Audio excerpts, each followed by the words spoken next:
I'm gonna show y'all how I hooked up my transmission cooler. It's an automatic cool remote. It's got a sensor on it, so when it gets to a certain temperature, I did not know that temperature yet. I couldn't see where it said, but anyway. So I took off the bumper, took all these off, and took these out, and then there's 2 screws right here you got to take off. And then underneath here, we hit something and tore off the black thing here, but there's 2 bolts, 2 screws here and 2 over there, and the bumper pulls right out. Okay, so how I mounted mine was, this little shield here that goes from here up to here was tore out, so I think we hit something and it was tore out, so it worked perfect. I just put mine, screwed it right here, and then up here is on the bumper. So it's light on it. It just screwed right onto the front bumper, and it was a perfect distance. And I just used self-tapping screws and put it in. And so the line, I used the return line. So it's going to come in and go to my regular radiator. Once it leaves that, it comes down to this cooler.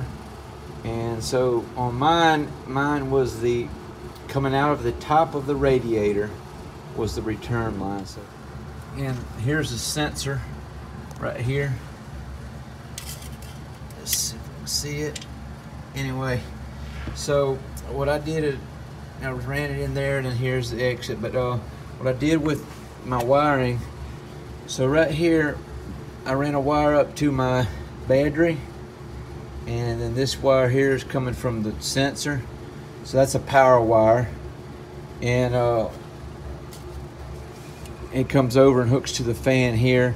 The fan, I just grounded it right here and hooked the power wire here, and then here I got another wire going to a switch. And you don't have to do that, but I wanted to be able to turn mine on manually, so I ran that wire, and I'll show you how I done that. So here's the wire where I ran the wire through the firewall. Just ran it right around there, and I zip tied it all nice down to the fan. But what I done is I mounted it right here, so that turns it on, and I just got that switch at advance, and it's a 3-prong switch. So what I done is I got a power wire coming in, 12 volts coming in for this here for my brake system, and I just teed into that for my power to my switch, and then I ran this wires going to the fan. So I just did the power to there and this one leaving, and I turned it on and it would work, but my light wouldn't come on. So I had to, the 3rd terminal on the switch, I had to run a ground wire to a screw to ground it so the light would come on. So that's how I got mine set up.